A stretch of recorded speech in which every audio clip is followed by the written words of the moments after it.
Broiler chicken क्यों नहीं खाना चाहिए? क्योंकि ये बहुत बड़ा जरथूमा है जो अपना वजन खुद नहीं उठा सकता, तो ये आपका वजन कैसे उठाएगा? ये कहना था मेरे एक बहुत ही प्यारे और सियाने दोस्त का। क्योंकि इसको हार्मोन्स के इंजेक्शन लगाए जाते हैं जिसकी वजह से फीमेल में फौरन से ब्लूगस जाहिर होना शुरू हो जाती है। ये कहना था मेरे एक बहुत ही प्यारे सियाने हकीम साहब का। ये इसको बेसिकली एंटीबायोटिक्स के या वैक्सीनेशन लगाई जाती है जिसकी वजह से ये खाना सेफ नहीं है, आपकी बॉडी में जाके इन्फ्लेमेशन बढ़ाती है। ये कहना था मेरे एक पोल्ट्री फार्म में काम करने वाले दोस्त का। इसके अलावा पोल्ट्री क्या करती है कि फीमेल्स में हार्मोन्स के मसाइल पैदा करती है, चेहरे पे जल्दी बाल आ जाते हैं, एक्नी हो जाती है, वजन बढ़ना शुरू हो जाता है और पीसीओ जैसे मसाइल पैदा होते हैं। ये सारी वाहियात बातें आपने उन लोगों से सुनी होंगी जिनका दूर दूर तक कहीं भी मेडिकल साइंस से या पोल्ट्री से या उनका कहीं भी दूर दूर तक मीट इंडस्ट्री से कोई ताल्लुक नहीं होगा। अगर आप पूरी दुनिया की स्टडीज उठा के देख लें तो कहीं भी आपको कोई ऐसी स्टडी नहीं मिलेगी एविडेंस बेस्ड जो इन सारी बातों को जो है वेरीफाई करे या प्रूव करे कि वाकई ही हार्मोन्स के इंजेक्शन लगाए जाते हैं। चले मान लेते हैं कि हार्मोन्स के इंजेक्शन लगाए जाते हैं। मिसाल के तौर पे एक पोल्ट्री फार्म में 1 लाख परिंदा है और जो हार्मोन्स के इंजेक्शन है वो दिन में 2 से 3 मरतबा लगाए जाते हैं। कैसे पॉसिबल है कि एक परिंदे को आप उसकी ग्रोथ बढ़ाने के लिए दिन में 4 से 5 दफा हार्मोन्स के इंजेक्शन लगाएं? और वो हार्मोन्स के इंजेक्शन इतने ज्यादा महंगे होते हैं कि आप उसको अफोर्ड ही नहीं कर सकते। मिसाल के तौर पर अगर आप अपने टेस्टोस्टेरोन के लेवल बढ़ाना चाह रहे हैं तो उस इंजेक्शन की जो एक डोज है वो आपको 7,500 रुपए में पड़ती है। इसी तरह अगर आप मुर्गियों में लगाना चाहेंगे तो पोल्ट्री वाले उसके एक्सपेंडिचर ही पूरे नहीं कर पाएंगे। चले फिर भी मान लेते हैं कि उनको हार्मोन्स के इंजेक्शन लगाए जाते हैं, लेकिन उन हार्मोन के इंजेक्शन या जो उनको एंटीबायोटिक्स या वैक्सीन लगाई जाती है जब आप खाना पकाते हैं वो एक हाई टेम्परेचर पे पकाते हैं जिसकी वजह से क्या होता है कि वहीं पे वो डेड हो जाते हैं या तबाह हो जाते हैं। चले फिर भी कुछ हार्मोन्स जो उनको लगाए गए हैं बच गए हैं या जो एंटीबायोटिक्स उनको दी गई हैं या वैक्सीनेशन दी गई बच गई हैं, वो आपके मैदे में जाकर इतना हाई एसिड होता है वो वहीं पे तबाह हो सकते हैं। इसलिए इन सब वाहियात बातों से बच जाएं। इन सारी बातों का मैं एक ही जवाब दूंगा जो आजकल नॉर्मल जवाब दिया जाता है कि बच्चियों में 9 से 11 साल की उम्र में ब्लूगस शुरू हो जाती है। ये एक नॉर्मल फेज है। अगर आप अपनी बच्चों को अच्छी डाइट दे रहे हैं, हाई प्रोटीन डाइट दे रहे हैं, उनकी फिजिकल एक्टिविटी है, तो ये 9 से 11 साल की उम्र में बच्चों में ब्लूगस जाहिर होना एक नॉर्मल प्रोसीजर है। इसी तरह लड़कों में जो है 11 साल से लेकर 14 साल की उम्र में जो है ब्लूगत के असरात आना एक नॉर्मल बात है। इसलिए इसको पोल्ट्री के साथ जोड़ना सरासर ज्यादती है। और इसके बाद दूसरी बात आती है कि जो अपना वजन नहीं उठा सकता तो आपका वजन कैसे उठाएगा। चलिए इस बात को भी थोड़ा सा क्लेरिफाई कर देते हैं। उनको बेसिकली एक कंट्रोल शेड इन्वायरमेंट में पाला जाता है जहां पे उनको घूमने फिरने भागने के लिए उनके पास कोई भी थोड़ा सा वो नहीं होता, वो एक केज में पाली जाती हैं। इसी तरह जो देसी मुर्गियां हैं वो केज में नहीं पाली जाती, उनके पास जो है वो मूवमेंट के लिए काफ़ी ज़्यादा स्पेस होती है। इस वजह से उनके जो गोश्त है देसी मुर्गी का ज़्यादा सख्त होता है और उसका ज़्यादा टेस्ट भी आपको इसलिए फील नहीं होता देसी मुर्गी का कि वो बाहर आपने पाली होती है ऑर्गेनिक इन्वायरमेंट में। अब आते हैं ब्रॉयलर मुर्गी में। अब जो ब्रॉयलर मुर्गी अगर आप उसको भी 10 से 12 दिन के लिए जो खुले इन्वायरमेंट में छोड़ देंगे तो उसका भी गोश्त सख्त हो जाएगा और वो भी भागने लग जाएगी और वो भी आपकी पहुंच से दूर हो जाएगी। अब आते हैं कि उसकी खुराक, जो ब्रॉयलर मुर्गी की खुराक है उसमें क्या होता है, उसमें सोयाबीन होता है, उसके बाद उसमें मटर होता है, उसमें चिकपीस होते हैं और उसके अलावा अगर उसमें बाकी चीज़ों की बात की जाए तो ये वो खुराक है जो नॉर्मली आपकी देसी मुर्गियों को भी दी जाती है। मैं यहाँ पे किसी भी पोल्ट्री एसोसिएशन को डिफेंड करने नहीं आया, लेकिन मैं इस चीज़ को आज डिफेंड करने के लिए वीडियो बना रहा हूँ कि ये एक गरीब का सस्ता सोर्स ऑफ प्रोटीन है।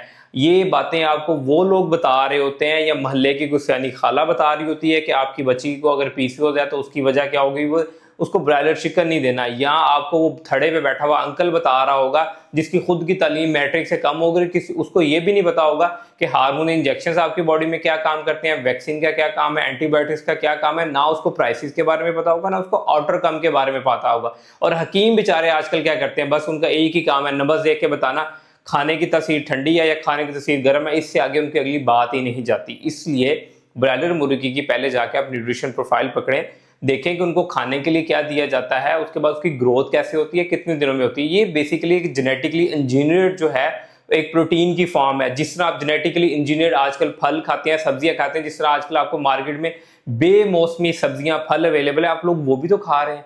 वो सारी चीजें क्या सेफ हैं?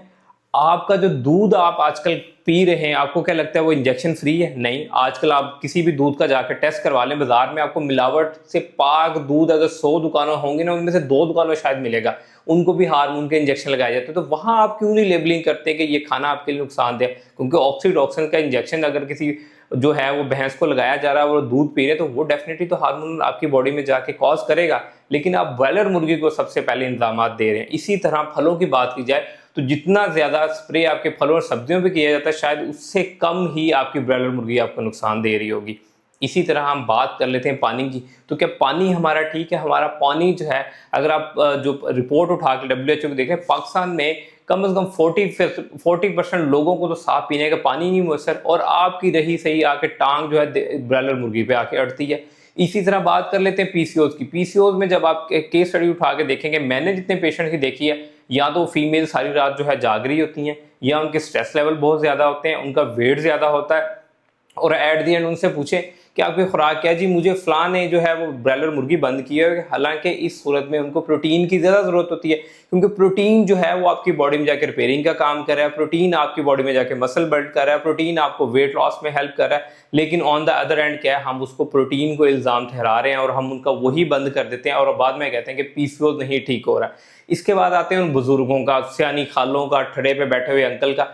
जिस एज में वो अंकल और आंटियां जाके बैठ के बातें कर रही होती हैं, इस एज में पाकिस्तान में और साउथ एशिया में सार्कोपीनिया जैसी बीमारी आजकल बहुत कॉमन है, यानी इसमें प्रोटीन या मसल लॉस हो रहा है। तो इस एज में ही उन अंकल और आंटियों को प्रोटीन की बहुत ज़्यादा ज़रूरत होती है, और वही आपको मना कर रहे होते हैं कि प्रोटीन नहीं लेना, क्योंकि हम सब कार्बोटेरियन डाइट पे बहुत ज़्यादा फॉलो करते हैं। यानी सुबह चाय के साथ बिस्किट खा लिए, दोपहर को रोटियाँ तोड़ ली, रात को चावल खा लिए। प्रोटीन नहीं ऐड करना, भी प्रोटीन आपके लिए नुकसान है, आपके गुर्दे खराब हो चुके। भाई ऐसा कुछ भी नहीं है, इन सब वाहियात बातों से निकल आए।